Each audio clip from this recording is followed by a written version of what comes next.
Come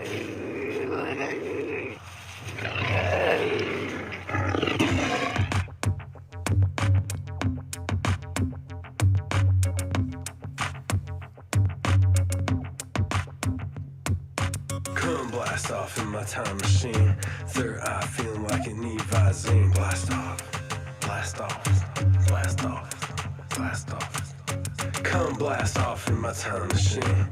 Third eye feeling like an Visine. Blast off, blast off, blast off, blast off. Blast off on another epic episode of the Hyper Anomalous Esoteric Research Organization podcast, Hero Paranormal. Broadcasting just south of the Utah UFO Ranch, my name is Ryan, the paranormal pontificator of the airwaves, bringing you an epic episode today. Today we have a real treat with master hypnotist, paranormal investigator, Vincent Lords.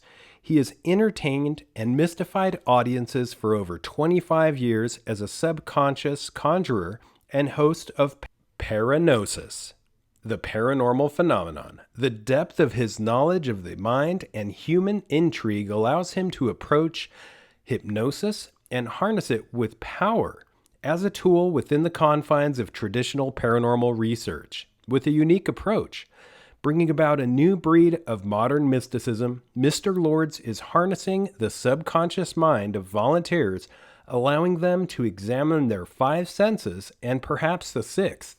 In addition to being a guest on 7 episodes of Ghost Adventures with the Travel Channel, Vincent Lords has also lent his expertise to the most popular, highly rated locations in Utah for Ghost Adventures as a location. He is a location scout for Ghost Adventures. Paranosis Paranormal is also owned and produced by Vincent Lords. Get ready to close your eyes and open your mind using the power of suggestion. Vincent goes to all the hottest spots in Utah and, well, sees what is available to be seen and delves into the unseen mysteries of Utah. We had the pleasure of having Vincent and his team of expert researchers out to our base camp, Space Wolf Research. Space Wolf Research is located just south of the very famous now Utah UFO Ranch, and it has been a very interesting area to investigate. Indeed, it's been kind of a science project of mine for quite some time, and having Vincent and his expert team out proved to be very eventful. We are going to go into that and go into what it is that Vincent does. Also, be sure and check out Paranosis. It is on all social media platforms, and I can't wait to get into the events that led Vincent down this mysterious path and the research that he has incorporated using his many talents. I would like to also thank my Patreon supporters. Hero Paranormal is available on Patreon, and there are many episodes which are patron only. Please support the podcast by going to Patreon and supporting Hero Paranormal. You can also support Hero Paranormal on Podbean using the Podbean app on your phone. There's a ton of content out there that is not available to the general public. But luckily, this is something I have to share with everyone. I hope you enjoy this amazing conversation with Vincent Lords of Paranosis. Vincent Lords, welcome to the Hero Paranormal podcast. How are you? I am doing great, man, and I'm so glad that you came on the podcast with me today. I've been wanting to talk to you for some time just about, everything you do. You're involved with so much. You're involved with Ghost Adventures. You're a hypnotist. You've done more ghost hunts than anybody I know. Matt, it's pretty amazing, and it's so cool.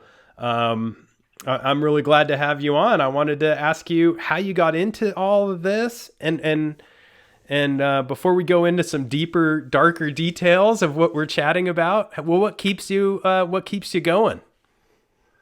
Well, first of all, let me say I really appreciate the opportunity to utilize this platform to talk and to bring some awareness to people that listen and so forth. So I guess the big question is what got me into all this. Is that kind of where we're going to start? Yeah, man. I mean, you're a subconscious conjurer. You were host of the paranormal phenomenon Paranosis, which audiences have loved that for over 20 years. You've got a deep understanding of the mind and the intrigue and super unique approach to paranormal research. And yeah, it's just what got you into mysticism and what started your journey along this path?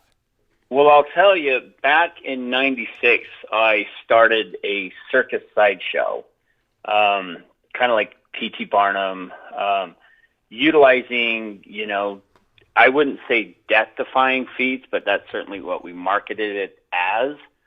But so many people to what I was doing, like walking on glass or swallowing a sword or eating fire. And there's a trick to everything. I mean, there's a trick to even riding a bike or playing a guitar. I mean, there's tricks to everything, but there was no trickery to the point that it was magic or deceiving an audience.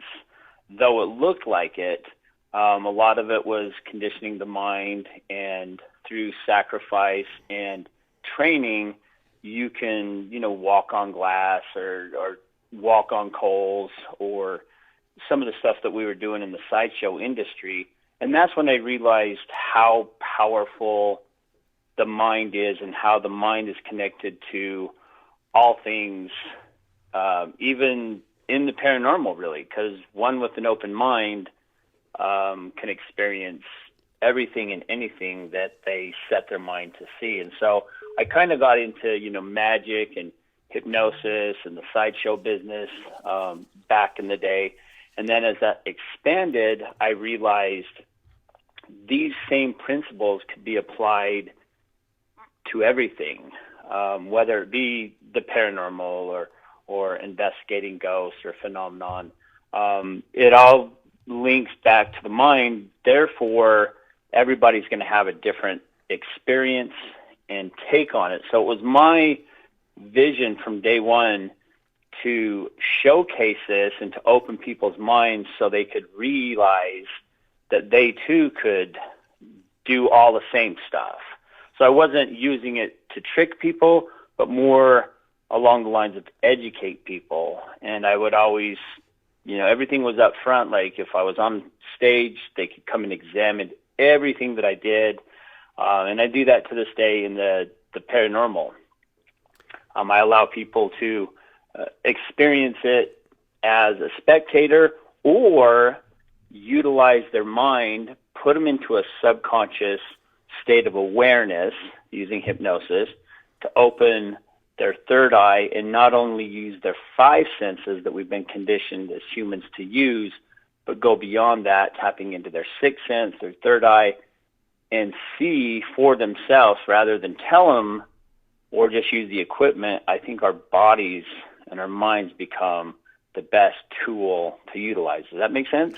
Absolutely. Such a good explanation of that. And the locations you've gone, I mean, there's a laundry list I could go through, but there's so many. Kay's Cross, all over the Utah Valley. You've been on ghost adventures and helped them find locations that are extremely active.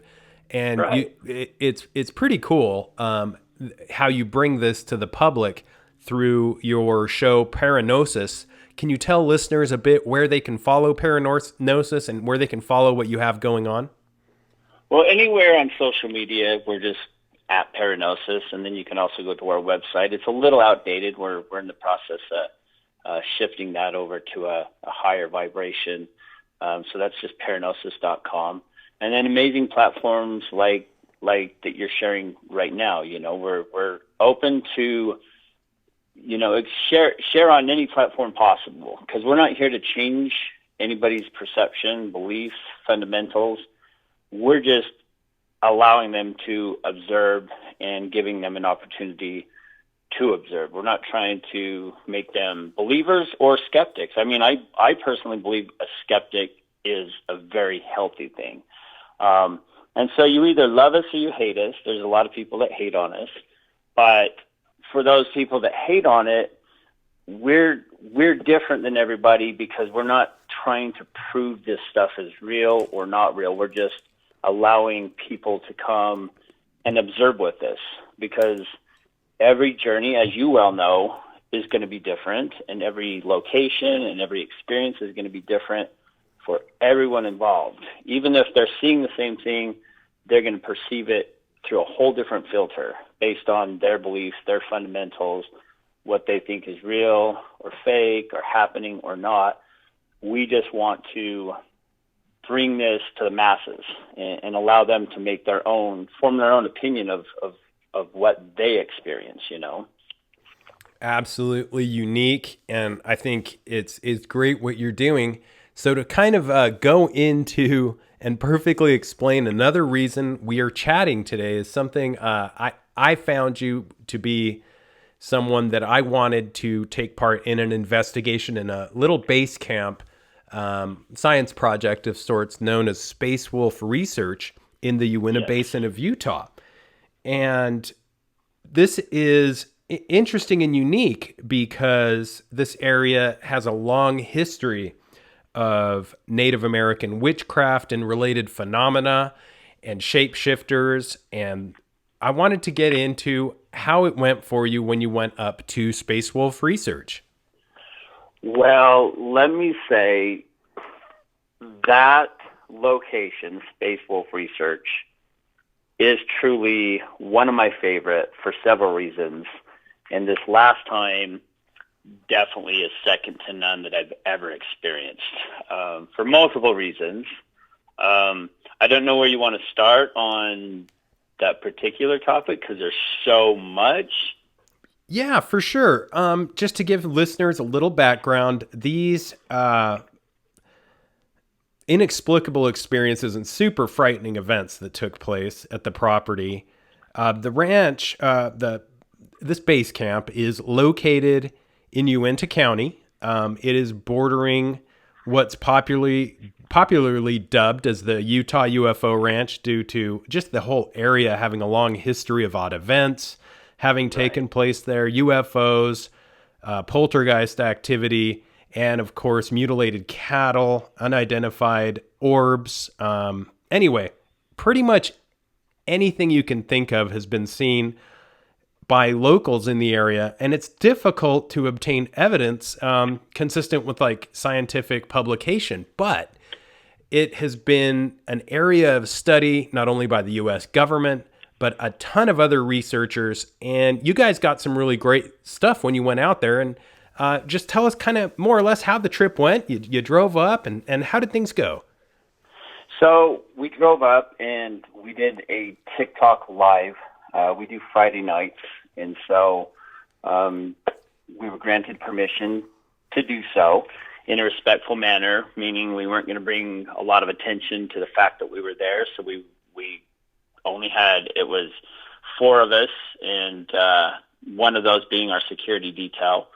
And it's interesting because the main stuff we use when we do a paranormal investigation wasn't reacting the way we thought it would, because I think we're dealing with something a lot more, it's a different frequency, if you will. I believe there's so many portals. So we went up with the understanding that all this gear that we utilize in a normal paranormal investigating when dealing with ghosts or poltergeists, this would be, this would suffice as adequate equipment. However, none of that was working. And granted, the area and the information we got from, previous research and stuff in that area, we realized that it was probably unlikely that we were going to capture anything using cameras, because a lot of the anomalies happened when we weren't recording or when we were least expecting it, like, setting up camp or something like that. So we literally got on site 5 minutes before we were supposed to go live at 10 o'clock p.m.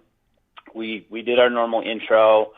We went on thinking, EMF and all this stuff was going to start happening. EMF was high, for sure, no doubt about that. But a lot of our other equipment wasn't reacting, and so we didn't know how to respond to that. So we went up to the corner of the ranch, which I believe is northeast, the very corner. I think there's a sign posted that there's UFO activity there. And this is about 11:15. We heard some arguing going on down in a pile of trees. I'm sure you're familiar with the area. There's that big gully of trees that you cannot see in. It's so thick. We hear arguing, so we know there's people. So we tell the viewers that that's potential contamination. There might be someone on the adjacent property, but it sounded more aggressive, like arguing and yelling. So we went blackout, and as soon as we went blackout, shots were fired. We didn't know what direction, so our first initial thing was, get down. I did have the camera light, so the camera light was potentially a target, but we're not 100% sure if someone was firing at us or firing at something that spooked them, because they were yelling, not particularly us, like, hey, I see you guys. It was more like yelling, trying to scare something out of the tree area.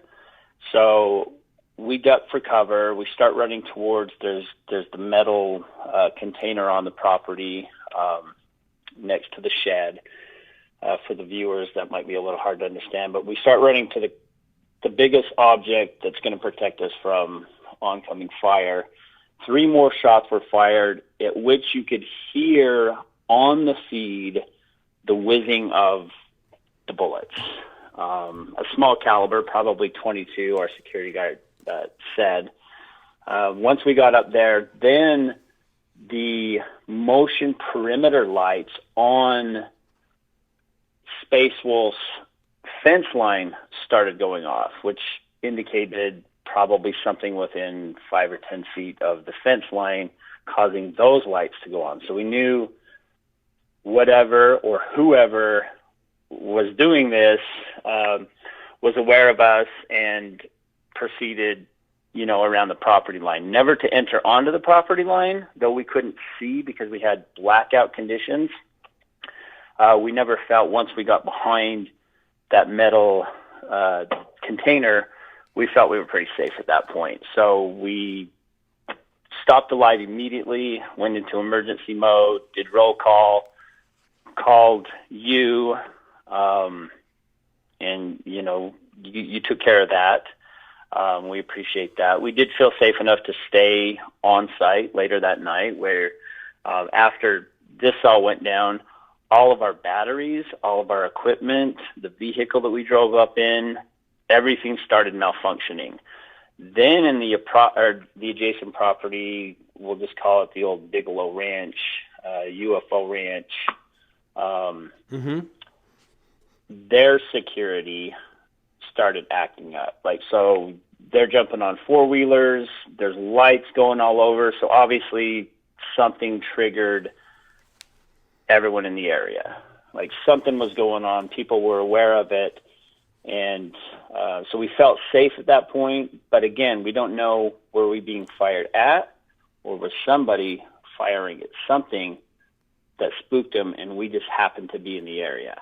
Right. And that's what's so freaky about this, Vincent, is often, this breaking of the rules. The problem is we're dealing with the very nature of the area has a long history of the trickster, or this being that uses tricks to scare people. And as you said, these people may have had permission to be there, and something spooked them in the trees. And I've had instances where neighbors to the property have been spooked by things and shot at it. But the problem is, this is pretty close proximity. I have the actual audio of what took place, and I would like to play that. And yeah, when I received that call, man, I was scared for you. I did say this coyote prayer that is supposed to help people when they get witched or if they're in these troubled areas of when things are going bad. And that's really interesting that you say that, because after we talked to you, we were thinking, okay, get off property. Let's go get a hotel down in Mighton or something. Let's get away. But there was also a calmness and a curiosity that was provoked. So I appreciate that you said that, because normally we're trained to just get out of the area if that's the case. But there was a calmness that came over us. So I would attribute that to that prayer that you said. That's really neat. Yeah, you bet, man. It scared me as well. And let me play this audio for listeners so they can hear it. I won't do it too loud, and I've tried to remove any swear words. You got to understand this was a scary situation. Oh my gosh, yes. Right. Thank you for doing that. So what you're saying is the whole clip's probably going to be beeped out. No. Well, and I mean, I think anyone would have said the things you were all saying under these circumstances. So correct. I think you exhibited a great degree of intellect. And anyway, I'll play it. I don't think any swear words are going to come through. If they do, this is a warning. If you don't like swear words, to turn this down. Here it comes. There you go.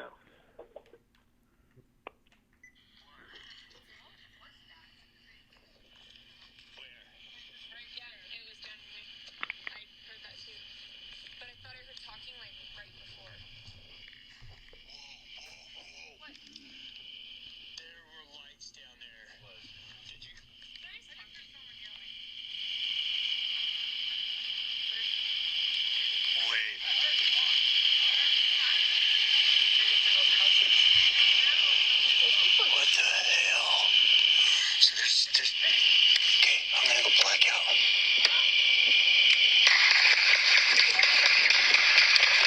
Fuck. Okay, so we can definitely, I think that was loud enough that people could hear. Yes. That there was something very scary taking place, and these characters or these people were intentionally shooting at something that had either correct. Scared them.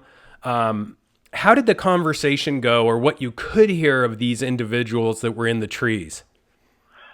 At first, when Bennett heard it, she's the one that initially heard the conversation that escalated into what sounded like someone yelling at someone or something.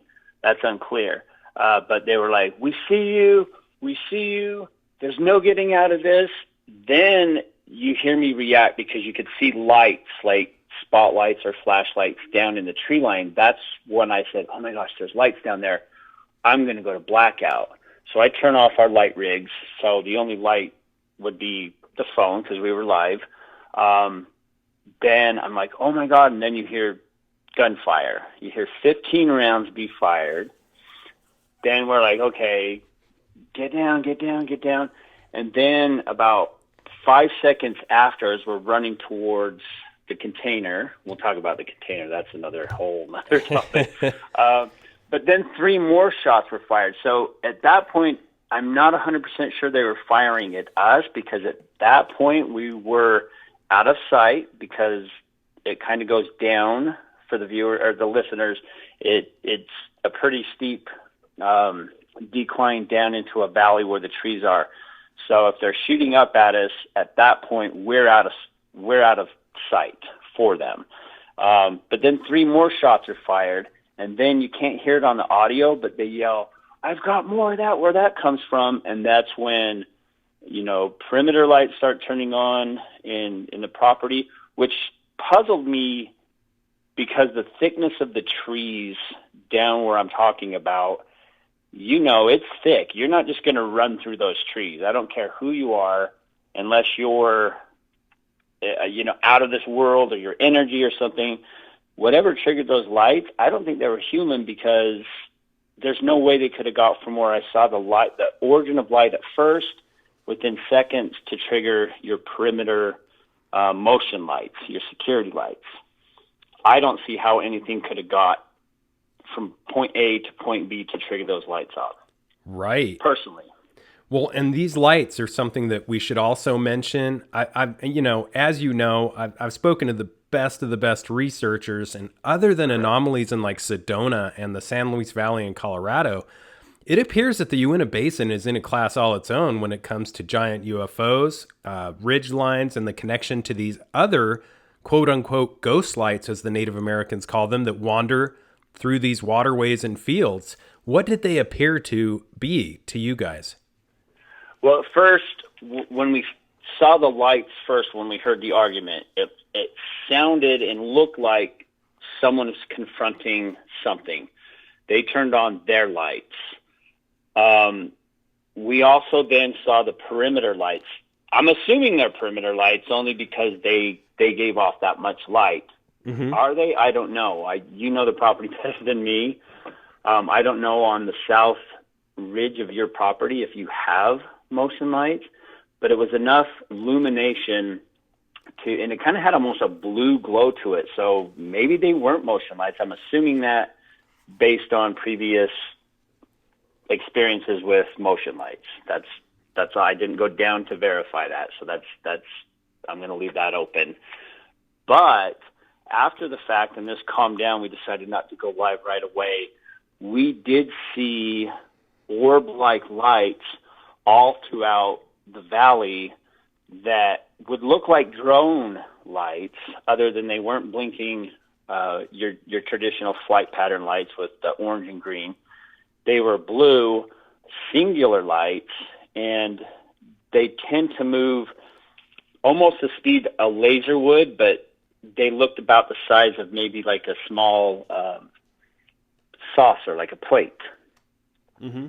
So enough illumination to illuminate trees or things around it.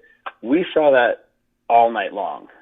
I don't know the area. I don't know what research is going on in the area, but I can honestly say I've never seen anything like it, nor did the three guests with me have ever been able to say, oh, yeah, that's this or that's this. So now that you mentioned the Native American, the light, the orb, the anomalies of light, we saw that afterwards. And so it seems like after whatever happened, whatever was awakened or confronted, that's when it got real as far as evidence and documentation on anything we could. But our equipment was failing. That's the weirdest part. So we started documenting as you would in a journal, like a log or something like that. Fascinating. And then rocks, large rocks. And I mean, it's pretty rocky up there, obviously, mm-hmm. but large rocks were being yeeted in our direction with accuracy to the point that it would get within feet of us, but never hit us. I don't know if is that something that you guys have ever experienced up there. We were going to ask you that question, as a matter of fact. You know, that is a really good question, Vincent. I recently had an exploration team go out there, other researchers, and there appear to be, I should say, creatures of every shape and size in or near that territory. And correct. They gathered video footage of some creatures that seemed to defy explanation.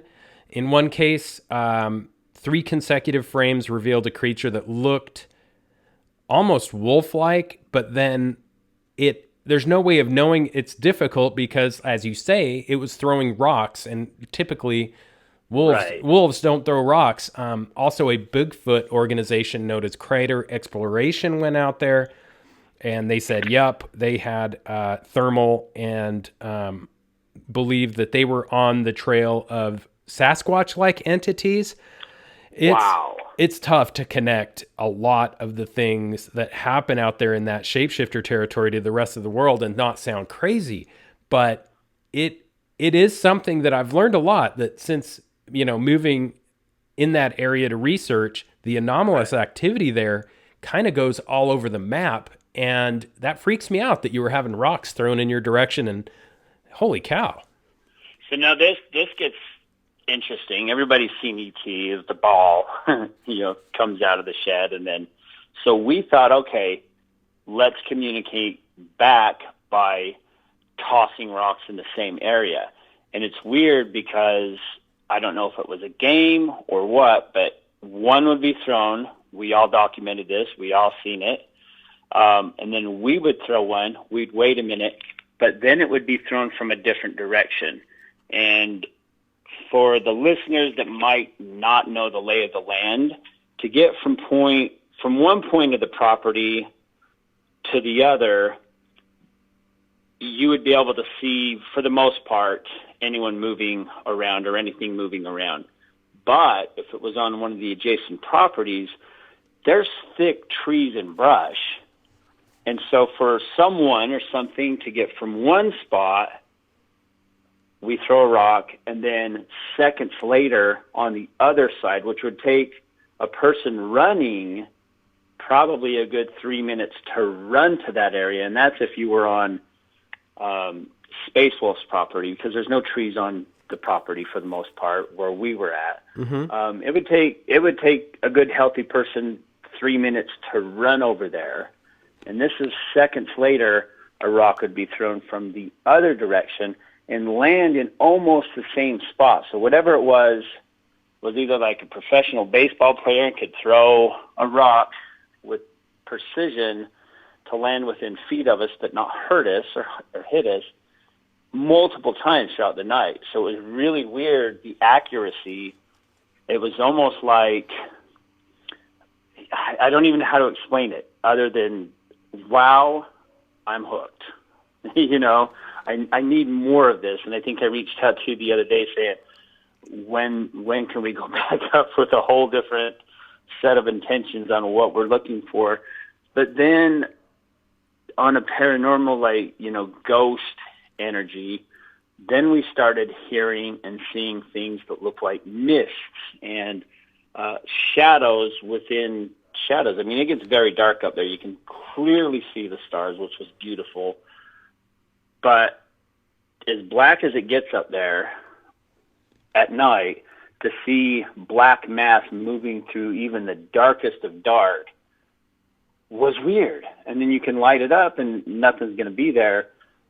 But when four people see the same thing in the same area, that gives creed to something's there, obviously, you know? Yeah. And it's hard to explain to listeners, but Ute Indians have a long history of witnessing unusual flying aircraft and creatures in the surrounding area. A family that lived in the area was terrorized by cattle mutilations, 6-foot-tall bulletproof wolves, devious flying balls of bluish light, craft of every shape and size, and an array of Bigfoot-like creatures. So I've witnessed these things, so I know that it's not a hoax. Right, absolutely. It's so hard, right, to like describe when you're in the middle of it all. 100%. And I mean, if it's a hoax, it is the world's grandest hoax ever. I don't believe it's a hoax. I've seen it. You've seen it. I believe anybody that's, you know, done any research on your property knows something's there. And if not something, many things are there. I don't think you can pinpoint and say it's this or this or this, because it seems like it's all the anomalies in one. It's unbelievable. Anybody that's into phenomena, you know, the paranormal, this location is by far the most charged I have ever experienced, because you will see and experience a plethora. It's not just one thing. It's not. It's everything. It's everything in one. And to anybody that it's like you said, it's hard to just, unless you're there, it's hard to explain it, because it's everything and anything, and it's all your fears. Like every one of us experienced the same thing, but also very personal things, because I believe it's intelligent, and I believe it feeds on and knows who we are, what we're thinking, what gets into us, what is going to get into our psyche and affect us. Because even Bennett, when we were striking camp Sunday, in the middle of the day, had stuff happening. happened, to where she was yelling out at us, thinking that we were playing a joke, and we agreed no one's going to play any joke. We're taking this very serious. But this is in the middle of the day at like 11 a.m. on Sunday, 2 days after the fact that all that other stuff happened, in the middle of the day. Like, that's, to me, that's amazing. And that just sparks that much more curiosity, because I think it's shape-shifting into anything and everything that is unknown. That's my takeaway from this, is it's anything and everything. And that's what's so difficult when you encounter a situation like the one you guys had, because there's so much going on at the same time. Yes. I mean, you obviously had permission to be there. It's private property. Right. That should be respected. And the problem is that many people don't know where it's legal to be and where it's not. And some, you know, it's weird. And there's a lot of speculation about this. And I've seen armchair researchers think they have nothing to lose, go out there and get arrested. I'd ignore that.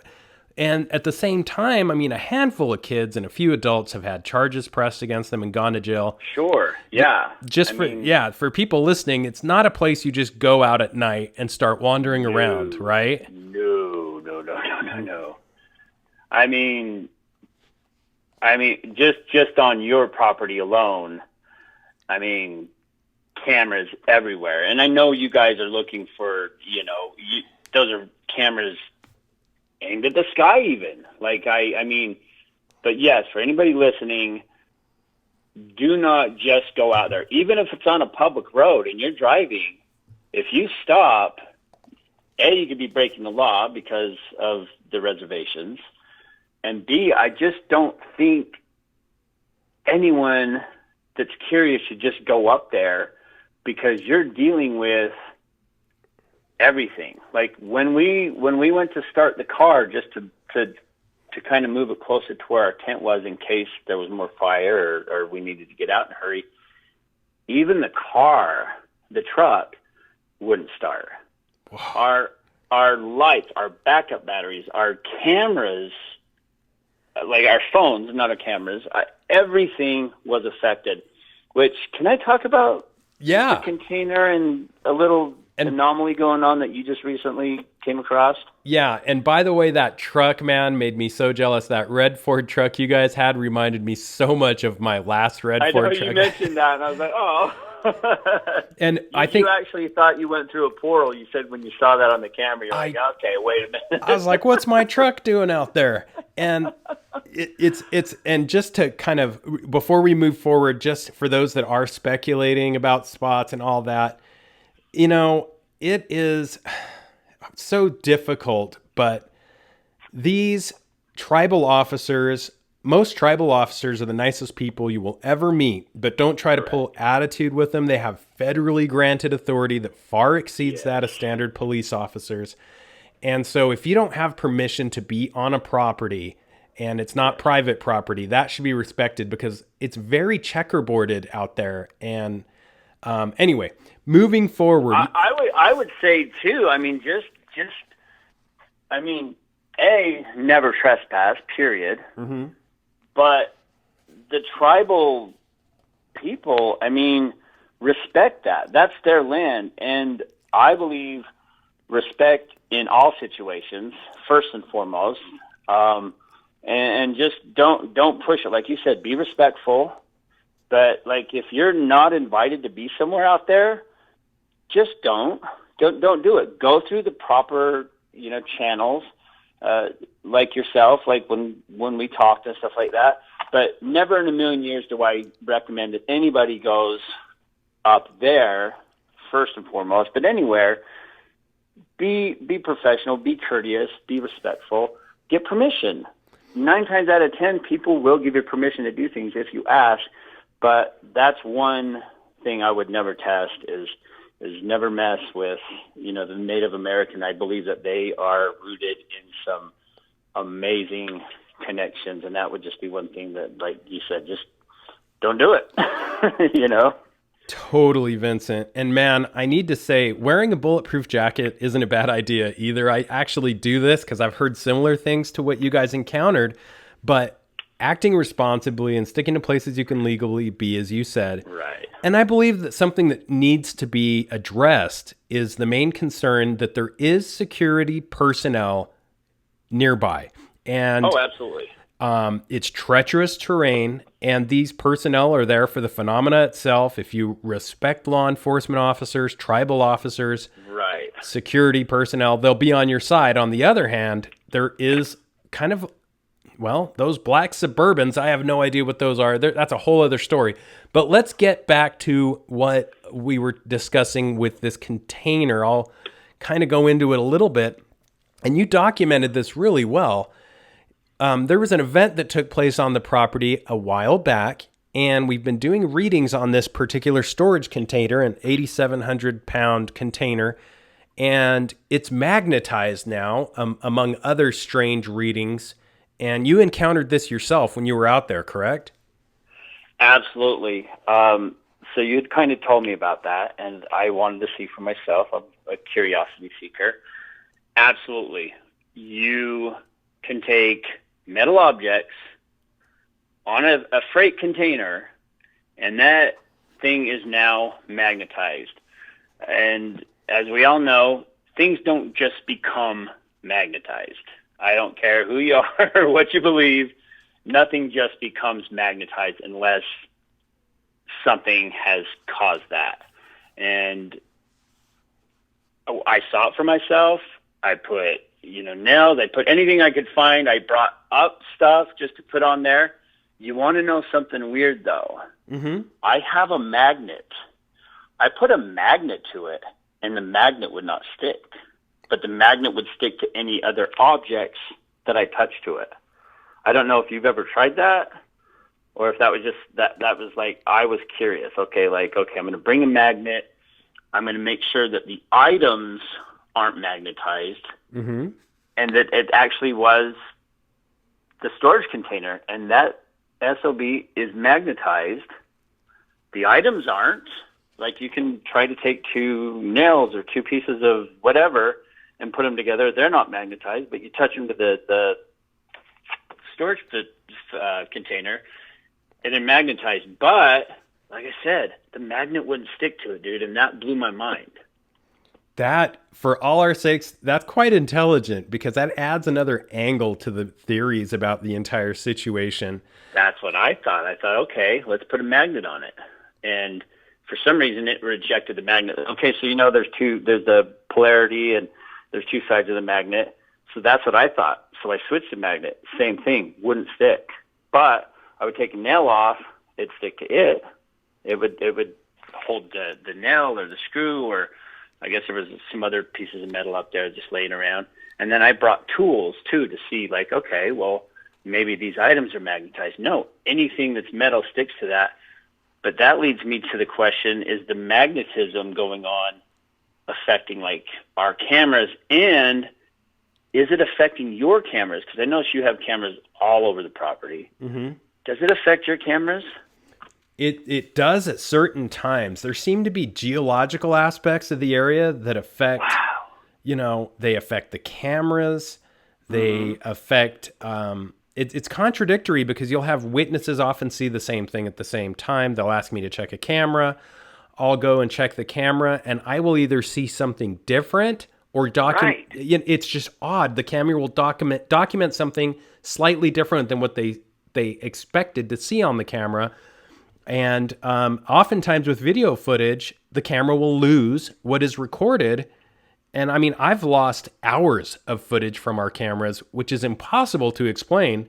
So we just shrug and keep recording. I mean, what else can you do? It's really creepy that this force, which many seem to call an ancient force at hand in the area, it doesn't like to be used as a guinea pig, right? Or participated with, but it likes to play with you. Right. See, and that's that going back to what you just said, now that you'll see something different on the camera than the spectator saw.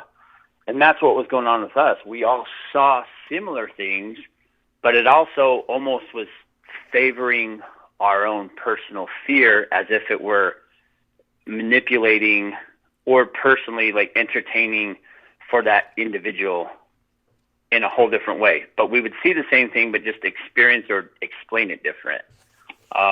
And we never got any of this on camera. We had night vision cameras. We had GoPros. We had probably 15 different styles of cameras. Going, okay, we're going to get something. We all saw it, but none of it was captured with camera, which means to me it's elusive and it's intelligent enough to, like you said, it doesn't want to be a guinea pig, but it'll play. It'll pique your curiosity. It'll get in your head. It'll mess with you. It'll whet your appetite, and then I don't know. I mean, it just leaves you wanting more, because I've never experienced anything like this. Like, this is so beyond anything that I could even try to explain. So I hope that during this conversation that any of this makes sense, because I'm still trying to wrap my head around what I saw, and I'm still trying to document it, and I'm reading my notes, and it's just, even to this day, messing with me. And that was, a couple weeks ago, and it's still in my head. I'm still dreaming about it. It's still affecting me, bro. 100%. Yeah, man. And I think you explained that so well, how it is like a mind-induced fear. A lot of people believe it may be military experiments, but the really tough part is that you have all of these cases of people, for example, people I know who are Native American, right, and involved in sweat lodges for vision quests. And correct. One particular case I just heard was, well, I mean, these are sacred and unique ceremonies. And after the ceremony had been going on a while, something went horribly wrong. A wind swirled inside the sweat lodge, even though the place is sealed up, buttoned up tight. Right. And the shaman yelled for them to run to a larger trailer that was nearby. And it was believed they were being attacked by a shapeshifter, a trickster.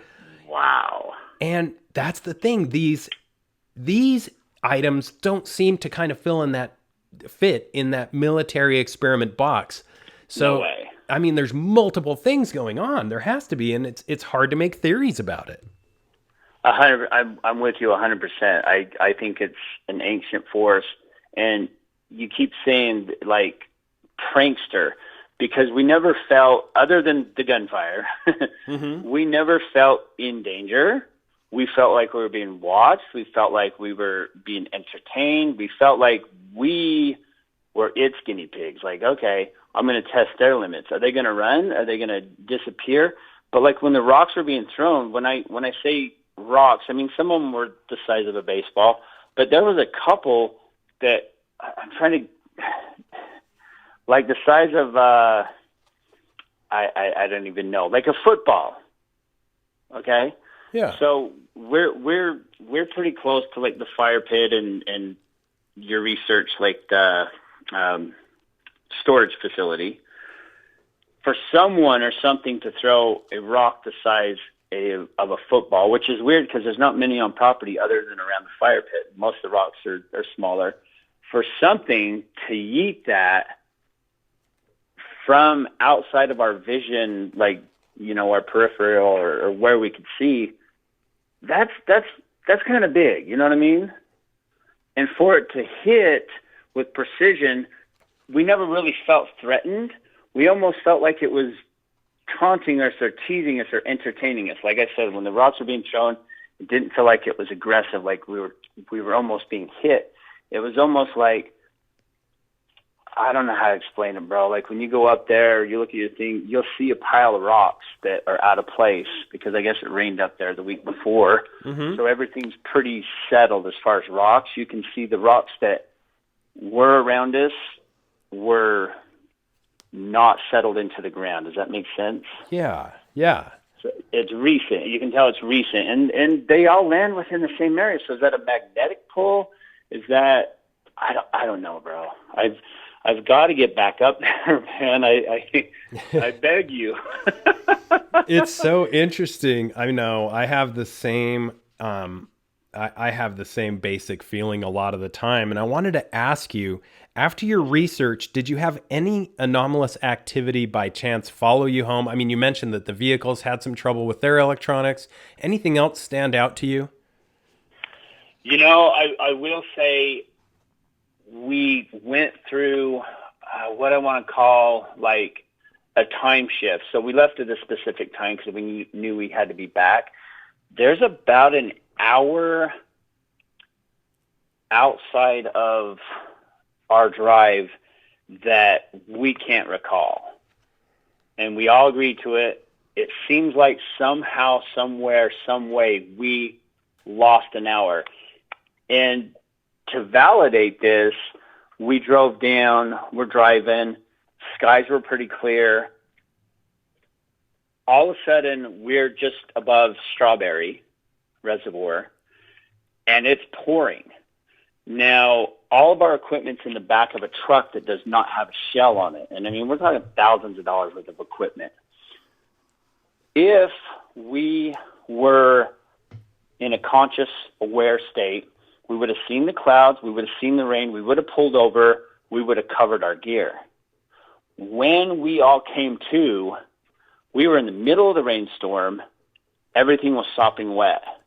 You would think 4 grown-ass adults would say, hey, it's raining. Let's pull a gear in. Let's go under an overpass. Let's pull over and prep for this. We didn't. So we lost an hour.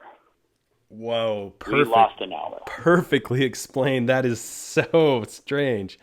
And that, so, I mean, our gear, some of our gear got wet. Like, they're in cases, granted, but all of our sleeping gear, like, wouldn't you, like, okay, it's going to rain, let's pull over, let's go to this little gas station, let's back off.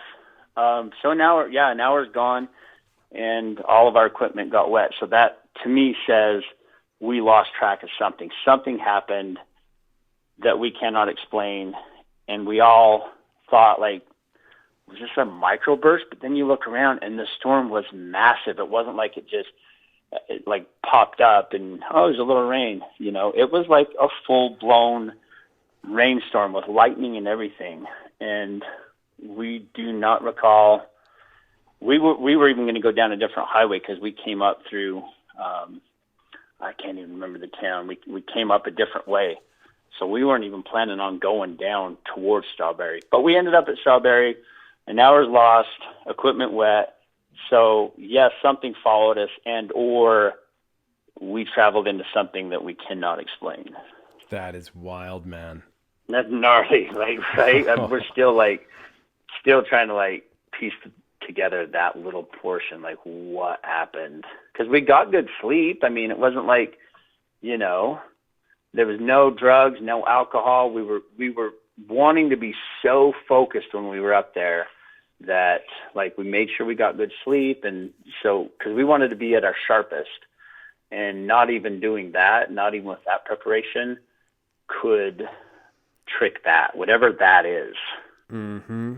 And you mentioned something I wanted to mention is that, yes, the sensors that we have set up around there went off repeatedly. I assumed it was you guys, but something I didn't tell you, and this is odd, is that just a few days earlier, a cattle mutilation had taken place near this particular bend of the road.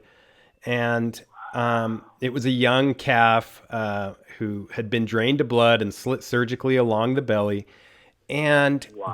this happens a lot. So there is kind of a dangerous angle to, those that are just interested in jumping out there, camping wherever, doing whatever. No. Yeah. There's a dangerous angle. We don't know what some of these things we're dealing with are and what they might eventually lead up to. And there at the base camp, at Space Wolf Research, it, a lot like other properties nearby, it sat abandoned for many years. And during one of those times when it was abandoned, I don't know if you've heard of another researcher named April Slaughter. I know of 3 people who were with her who claimed to have had, basically all three of them had surgical implants put in their nostrils, and it was at Space Wolf Research. What the? Whoa. Okay, hold on for 1 second. Mm-hmm. I have on my right bicep 2 holes, and I will send this to you.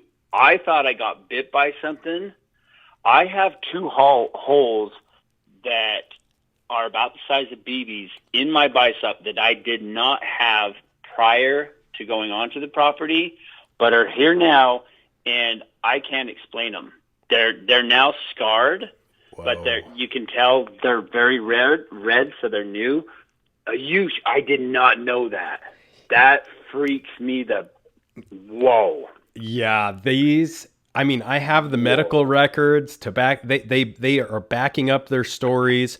One particular gentleman, he actually, again, they all claim to have had these implants in their nostrils, and one particular gentleman died of brain cancer. So, oh my gosh. And that, I didn't find that out, to the best of my knowledge, until after I purchased the property. I was always intrigued by their story. I remember, super spooky, kind of came full circle and bit me in the butt because I didn't know it took place there. So, but that's not uncommon. Wow. Yeah, man, this is very strange that you have. Hey, I need to send you these pictures then, and you tell me, I can't explain it, but now I'll tell you what, as soon as this call's over, I'm going to go get an x-ray because I'm curious, because they're bigger than spider bites. They're right next to each. It's I don't know. I don't know how to explain it, but now that you're saying that, what the... that's weird, dude. Yeah, man. Okay. Now as we wrap up, I know we're getting towards the end here. As we wrap up, we're probably going over a little, but you mentioned a wispy black mist during parts of the time. And there's a special metaphysical connection that the Native American lore has suggested for a long time, discussing exactly that. What did you see that was wispy and misty, and was it happening at strange times? It was always happening before rocks were happening. So we were up till probably 4 a.m. That first Friday. They would happen at different parts of the property. The best way I can explain it is this sounds so weird, kind of like a smoke, but black, but not like smoke. It almost had a texture that, you know how cotton candy is a weird texture? Have you ever seen cotton candy being made? Yes. And it just blows this weird wispy content. Imagine that being black, but manifesting from the ground into about a 4 to 5 foot tall mass, but then wisping into nothing. So it had form to it. It didn't look like smoke, so you could see through it, but you could tell it was kind of the best way I can describe it is like cotton candy or something that could float around and manifest and shape, shift into different things, but then just dissipate into nothing at the same time. Man, it would take a form enough to where you could see it, and then as soon as you almost identified it and acknowledged it, it would kind of dissipate into something else or go somewhere else, and then you'd see it in a different part. So I don't know how to explain that because I've never seen anything like that, so forgive my attempt, but unbelievable. You wouldn't believe it unless you saw it. And once you saw it, you've never seen anything like it. That's the best way I can say it. It's like nothing I've ever seen or experienced, and all of us saw it. And it's weird because sometimes one would see it, we'd pull our attention, and then no one else would see it. And they're like, well, now it's gone. So was it playing to a particular person at a particular time? But then there was times that we would all see it. Wow. Man, Do they have a name for that? The Native Americans? Is there A name? Well, yes, and it goes into this lore of the trickster and practitioners of the witchery way becoming these shape-shifting witches of the night. But every culture, even the Middle Eastern culture, describes the jinn in a very similar way, these shapeshifters that can just kind of manifest from nothing and then de-manifest. Right. And there you go. It curiously resembles so many things that I'll have to get into another time. But okay. You've shared such intimate and intriguing glimpses into your research and your own adventures. Let's tell the listeners one more time where they can follow Paranorsis, how they can follow what you have going on, and stay in touch with you. I would say just paranosis.com, and then any social media, we're Paranosis. And I want to leave on this note, if we're okay with that. Mm-hmm. Thank you, Ryan, and thank Space Wolf Research for allowing this to happen. And for anybody listening, go through the right channels if you're ever up there. Don't just take it upon yourself to go pull off. Respect people's property and respect the fact that we're dealing with something that is unexplainable. So proceed with caution, but always get permission and always go through the right channels. It's worth your safety, and like I said, we don't know what we're dealing with, so it's for your own good. Don't just go up there and say, hey, here I am, because you will. Yeah, I'm just going to leave it at that. Just don't do it. Perfectly explained, brother. And thank you so much for coming on. You're a master of your craft, and I always love talking to you, and can't wait to have you back. Talk again sometime. Again, thank you so much. I appreciate everything. Man, oh man, what a great conversation. What a great guy. Master hypnotist, paranormal investigator, Vincent Lords. He's still mystifying everybody with his research, his depth of knowledge of the human mind. He is a true asset to the paranormal community and research in general. Definitely follow Paranosis and everything they have going on. And I can't stress enough that many of these areas in these liminal spaces have a lot going on. And there are security dangers. There are very real paranormal dangers and things that just can't be explained. Thank you for listening. And if you want more of Hero Paranormal Podcasts, definitely go to Patreon and become a supporter. Subscribing on Patreon helps us produce the podcast and just kind of helps us break even. So we're not coming out of pocket for everything. Thank you for listening. And until next time, keep your eyes to the skies, feet on the ground, but don't forget to take a look around.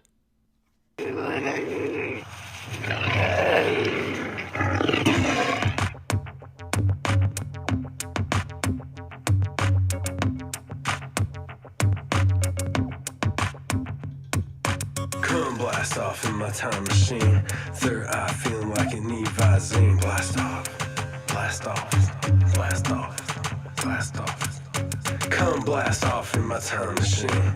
Third eye feeling like an Evazine. Blast off, blast off, blast off.